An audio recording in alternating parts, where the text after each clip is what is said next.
Thanks for joining us here at ABC4 News at 4 o'clock. I'm Emily Flores. And I'm Courtney Johns. We begin this afternoon with breaking news out of Eagle Mountain.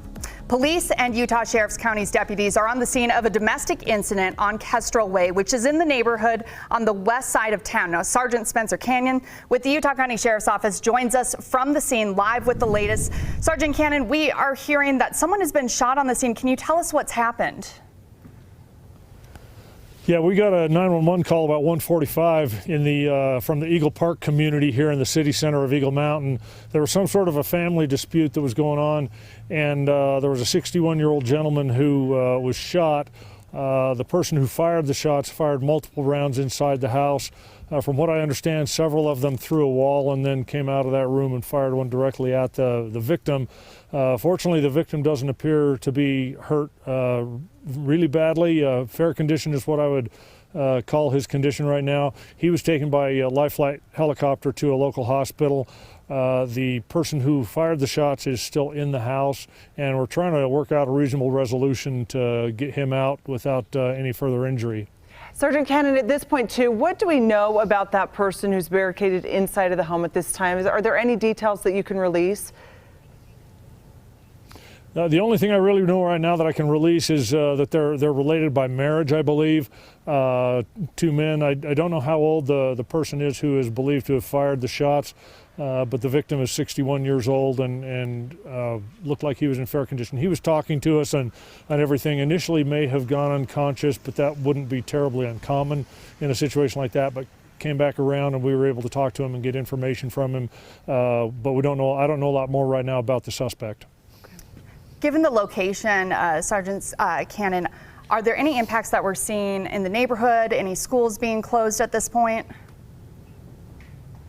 I don't know specifics, except there are, I understand, 4 schools that Alpine School Districts have locked down. Part of the reason for that is if the students are let out of school, many of them are going to come to this Eagle Park community area where they live, and right now we can't have that. The home where this person is backs right onto Pony Express, and Pony Express is the main thoroughfare, one of the 2 main thoroughfares coming into the city center from the other parts of town, and so we can't have people driving by on that road because it backs right onto Pony Express, and we need to keep traffic off of there the best we can. No, that's a good explanation. And also, Sergeant Cannon, these, of course, unpredictable. We don't know a timeline at this point. But what do you really need residents to know and understand at this hour, and really how long the situation could continue for?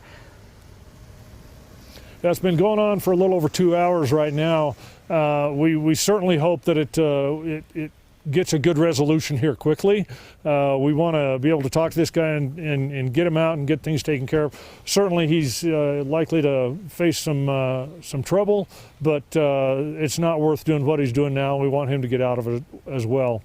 All right, Sergeant Canyon, thank you for giving us some information on this developing case. Of course, our crew will stay on the scene monitoring the latest developments, and we will share the latest both on air and online at abc4.com as we learn more. Thank you, Sergeant Cannon. And we turn now to the weather. Winter storm sweeping across our state. Our active start to December continues, creating those icing conditions on the roads and that fresh powder at the resorts. Now, this is part of a wider system of storms making driving conditions dangerous across the western U.S., and we're not done with it all just yet. We, as always at ABC4, we do have team coverage of the biggest snowstorms and what they mean for you. Reporter Kate Garner is live from Logan Canyon looking at dicey conditions on the roads. And meanwhile, anchor reporter Jillian Smuckler is at the mouth of Little Cottonwood Canyon monitoring the storm's impact on our ski resorts. But first, we're checking in with our chief meteorologist, Alana Brophy, with the latest on the forecast. Alana, what can we expect heading into tonight? Well, you saw the snow showers in Sergeant Cannon's live shot there. We continue to have snow showers in different portions of the state, and the mountains, they're continuing to accumulate. We start with our live look at Alta. This was a great storm system for the high country. Showing you that live picture there gives you an idea that we've got whiteout conditions at times. We're still dealing dealing with snow falling up there in the high country. Taking a look at the storm tracker radar, we are getting echoes of moisture out there with those lighter snow showers. But because of temperatures being on the colder side, we can't rule out the fact that we could get icy conditions. 20 inches at Nordic Valley. The system moved in, started as rain and switched to snow in our valley location. Straight snow in the mountains, 17 inches at Alta. 6 Snowbird, Powder Mountain in that same arena. Snow Basin getting 14. Adding to that this afternoon, 3 more inches. So very healthy totals for the high country, but that leads to danger, high avalanche danger, which we're seeing in northern Utah. That does include the Bear River Range and the northern Wasatch all the way down through the Provo area. Considerable danger in the Uintas and Skyline area. That's when we typically see most incidents occur, so we have to be extremely careful. Adding this amount of snow in a small window, we know it sets us up for dicey conditions in the high country, and that's why right now we've got an avalanche warning in effect. It holds until 6 a.m. tomorrow morning. This is heavy, wet snow. It wants to slide, so we have to be extremely careful. The backcountry is not where you want to be. The other active warnings in effect right now, coming up in my full forecast in just a few moments. Emily, Courtney, back to you. All right. Thank you so much, Alana. Well, the weather making for a busy morning. Officers responding to multiple crashes across northern Utah. ABC4's Northern Utah correspondent Kate Garner joining us live in Logan. And Kate, what are police saying this evening? Well, Emily, I'm in the mouth of the Logan Canyon along US Highway 89. You can see a few cars coming out behind me. And the message or the warning that they have for drivers is a pretty simple one. Slow down. Now, I drove through the canyon earlier today. UDOT had plows running through the area all day, salting them, plowing them, keeping the roads clear. But even then, going under the speed limit, there were a few areas that were still super slick. They were dicey, like Alana was saying. And Sergeant Cameron Roden with UDOT Highway Patrol, or Utah Highway Patrol, says drivers need to remember that driving is a full-time job. And during winter weather, your full attention needs to be on the road. There are some people that may be new to the area, and driving in snow is a new thing. So take it slow, be cautious with it. Again, Sergeant Roden really just emphasized drivers need to slow down, drive patiently, and if they cannot get on the road, to not do that. Reporting live in Logan, Kate Garner, ABC4 News. All right, thank you, Kate. And despite the issues on the roads, the snow sent a lot of skiers to the snow. Both Big and Little Cottonwood Canyon got more than a foot of snow in less than 24 hours. ABC4's Jillian Smuckler talked to boarders and skiers, eager to be the first ones out on the slopes. It was definitely a busy morning and not really what you would expect for a Monday. Now, when last night's snowstorm moved in, UDOT was really encouraging people to try and stay home and avoid driving because of the slick road conditions. But many skiers and boarders I spoke with here today tell me they just couldn't resist. It's called the greatest snow on earth for a reason. Euphoria. It's like you're floating on a cloud. It's the best feeling in the world. I've been coming here for 40 winters. Leave California, come here for 5 months, and I love it. The best snow I've seen in the world. Hundreds of people lined up at the mouth of Little Cottonwood Canyon this morning, eager to be the first ones on the mountain. We want to beat the crowds. We knew it's going to be a good powder day, and we want to be, first up the canyon. For some, it was a pretty easy decision. The wake-up call was not hard at all. I'm a fiend for this stuff, so if the snow's there, I'm going to be up early, making sure they're up, and we can't miss it. Just waiting for the best snow on earth. For others, it took a little convincing. I'm stoked, but I feel like we could have woke up like 2 hours later, been here and got here the same snow. Some tell me they live for this stuff. We're a couple of old farts, and it's the only way that we can stay alive, so we just keep going.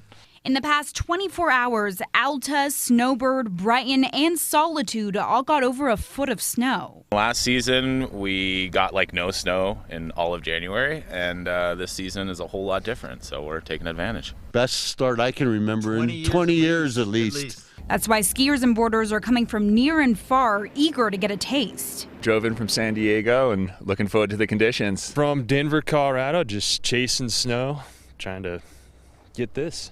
A new start to the work week. I got plenty of time to go ski and then get back for a couple of hours of work. With plenty of fresh snow and more on the way. Those first tracks down, you can get one run and it makes your whole day. Skiers and boarders have 2 words for visitors.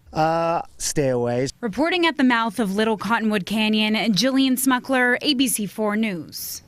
All right, switching from our weather coverage now, Governor Cox bans TikTok effective immediately for all state-owned electronic devices, citing security concerns with China. ABC4's Ali O'Rulian is live in Provo. And Ali, you talked to experts in cybersecurity at BYU. Is this something that comes as a surprise to them? Well, not really, Emily. I mean, this comes at the tail end of a handful of other states also issuing state-level bans for TikToks. Experts say that doing this across the state with everybody having TikTok banned on their phone just really doesn't make sense. But when it comes to the state level, this does make sense in terms of privacy concerns. Now, according to experts, since TikTok is a Chinese-owned company, by law, the Chinese government is able to seize any information that it collects from its users, which ranges from things like video content, messaging, contact information, linked social media, the movement of your thumbs, and even tracking your location to see if there's a pattern. Now, this information is typically used for advertisers. Now, that's to the average user, but when it comes to state and federal agencies, experts say any data leaks or sensitive information the app gets can be accessed by the Chinese government for potentially nefarious reasons like affecting elections. And with other social media available, the question then becomes, why use TikTok? Do we have to rely on this one, especially with the privacy concerns? So maybe they go fix the privacy concerns, and then we're more okay with it. Right now, many states don't have a lot of laws protecting consumer data. Now, if you're watching this and you're a TikTok user or your child is a TikTok user and you have some concerns, I'll have more on how to stay safe coming up on ABC4 News at 5. Reporting live in Provo, I'm Ali O'Rulian, ABC4 News. Thank you, Ali. And still ahead, the search for a perfect match leads to an unlikely friendship. How a teen in need of bone marrow donation and an NBA star became allies in the fight against sickle cell. We'll be right back.